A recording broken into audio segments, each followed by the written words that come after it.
Hello everyone, it's Shane Kanto, your Wasteland reviewer, and I'm here to review King Arthur, Legend of the Sword. So I was able to get to one of Warner Brothers' early 2-week early screenings, King for a Day screening on Thursday night, and I wasn't super excited about this film. I thought the trailers looked pretty cool, and I know Guy Ritchie's always going to bring a cool, slick sensibility to his films.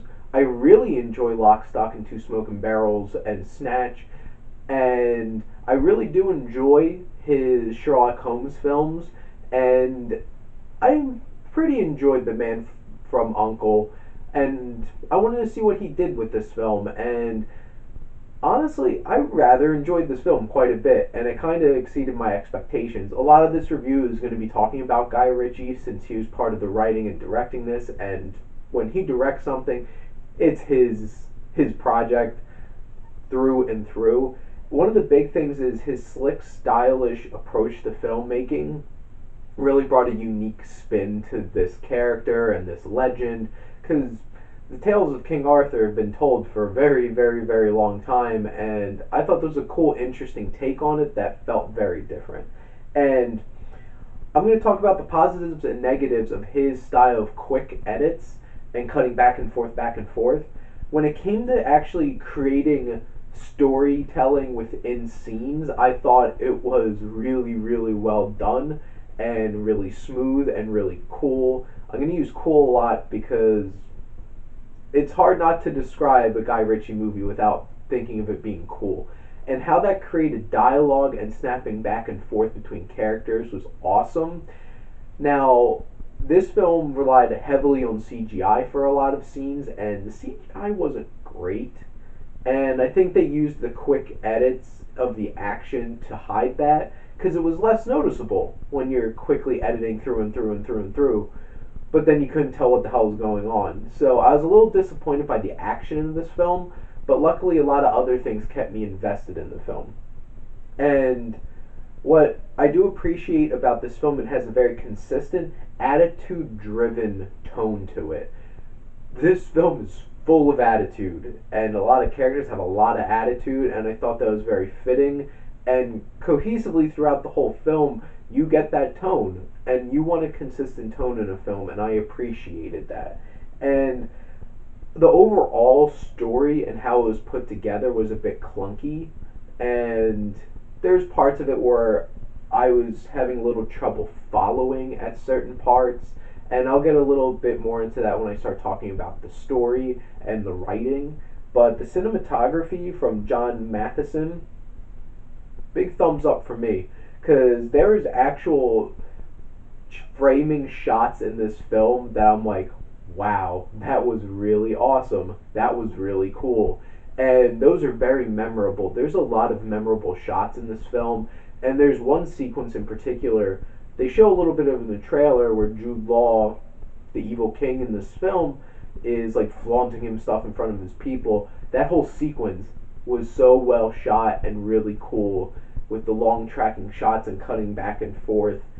It was really well put together, and there's a lot of memorable sequences like that throughout this film. And getting into the writing, Guy Ritchie wrote this, but also Joby Harold and Lionel Wigram also wrote this film.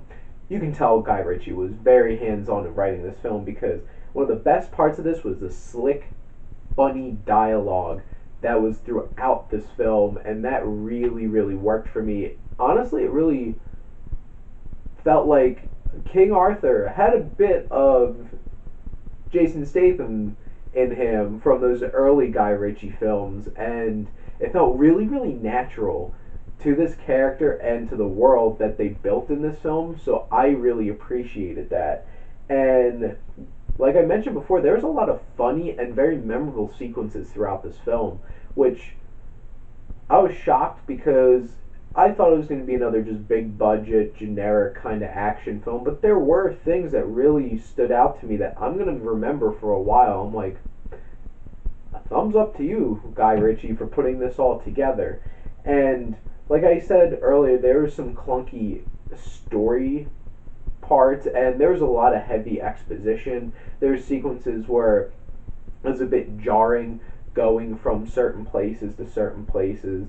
And when it comes to the actual characters, a lot of them are pretty flat, and I wish that some of the characters were a little more fleshed out, especially the evil king, Jude Law's character. But I'll get to the actual acting and what they were able to bring to this. But I have to say, there's a very, very strong protagonist, and that's one of the most important things about an action movie, at least to me, is that you have to have a strong, memorable protagonist. And this is going to segue nicely because, boy, did Charlie Hunnam wow me this week. If you watch my review for Lost City of Z, I saw these two films in the same week, and I mentioned I am not a fan of Charlie Hunnam. I'm starting to change that thought because these two films knocked me down in terms of my opinion of Charlie Hunnam. And he was funny and strong and brought a real presence to this film. Like, holy crap, you go, Charlie Hunnam. Did not expect that at all. And Jude Law, I'm gonna say he was wasted. I'll have to admit, he could have had a lot more to do in this film, but he took a couple of scenes and really ran with it. One of my favorite scenes in this whole entire film is a monologue that he's doing, cross-cut with actions reflecting what he was talking about, which that is actually really well done throughout this film. I actually really enjoy that form of storytelling that Guy Ritchie brings to this film, but he really had a cool scene. Astrid Burgess Frisbee, who plays the mage in this film, I don't know about anybody else, but I thought she was awful, and I'm just like, you feel really awkward on screen, and you're kind of distracting me, and that really was upsetting. And there's a lot of, everyone else, for the most part, there's a lot of characters in this film, and a lot of them are just mostly just background characters, but I do want to list off a couple of the supporting actors who I thought really stood out in this film. Daijin Hansu had he didn't have a whole lot of depth to his character, but he had some cool moments. Neil Maskell, who plays one of Arthur's best friends, was a show stealer.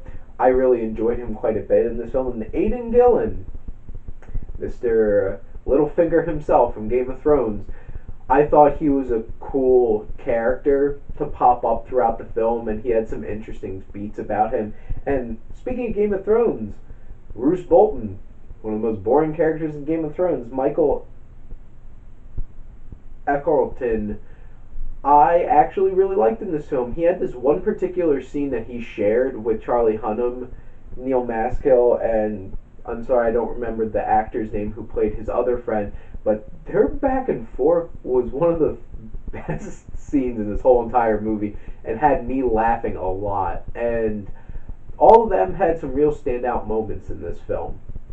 And to the music, Daniel Pemberton, who did the music for this film, this was an odd score, but was it awesome? Yes, it was. And it was really unique, and I thought that it really brought a cool atmosphere and style to this film that really fit well with what Guy Ritchie was trying to bring. And that's the most important thing about music in the film, is fitting the vibe and the style of the film.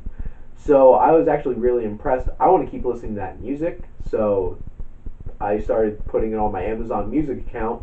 And overall, I had a lot of fun with this film, and I liked this a lot more than I expected. There's a lot of films so far this year that are falling in the same area of where I really enjoyed it. They're definitely flawed films, like Life that I've seen this year and Kong Skull Island, but are all kind of fitting in the same, and Beauty and the Beast, unfortunately, was a little disappointing to me. But all of them together are kind of fitting that slightly above average. This is not really a generic film. They have cool style to them. It's just they had more potential to be something a little greater. This one in particular, I didn't have high expectations for, so this was a pleasant surprise for me. Honestly, if you want to have a fun time for 2 hours and 6 minutes, go check out King Arthur, Legend of the Sword, which I give a B-.